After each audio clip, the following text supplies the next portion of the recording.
موسیٰ بن اسماعیل نے بیان کیا، کہا ہم سے جریر نے، کہا ہم سے ابو رجا نے، ان سے سمرہ بن جندب رضی اللہ عنہ نے کہ نبی کریم صلی اللہ علیہ وسلم نے فرمایا، میں نے رات میں 2 آدمی دیکھے جو میرے پاس آئے، پھر وہ مجھے لے کر ایک درخت پر چڑھے اور اس کے بعد مجھے ایک ایسے مکان میں لے گئے جو نہایت خوبصورت اور بڑا پاکیزہ تھا۔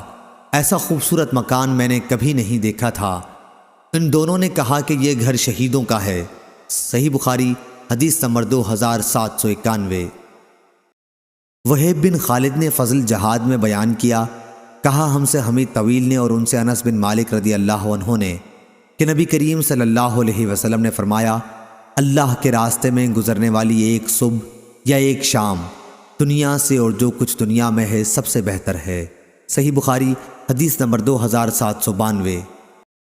محمد بن فلیح نے بیان کیا، انہوں نے کہا مجھ سے میرے والد نے بیان کیا، ہلال بن علی سے، ان سے عبد الرحمن بن ابی نمرہ نے، ان سے ابو ہریرہ رضی اللہ عنہ نے کہ نبی کریم صلی اللہ علیہ وسلم نے فرمایا، جنت میں ایک کمان ہاتھ جگہ دنیا کی ان تمام چیزوں سے بہتر ہے جن پر سورج طلوع اور غروب ہوتا ہے۔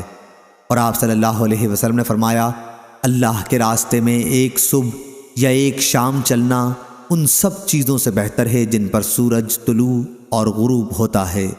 صحیح بخاری حدیث نمبر 2793۔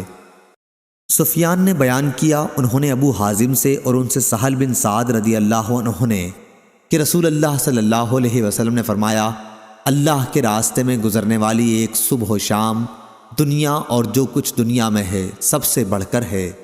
صحیح بخاری حدیث نمبر 2794۔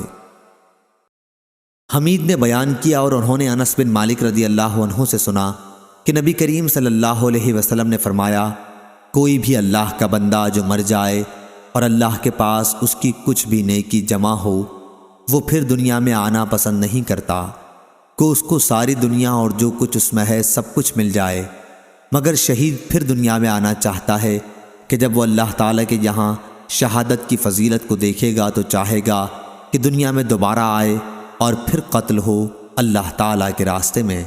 صحیح بخاری حدیث نمبر 2795۔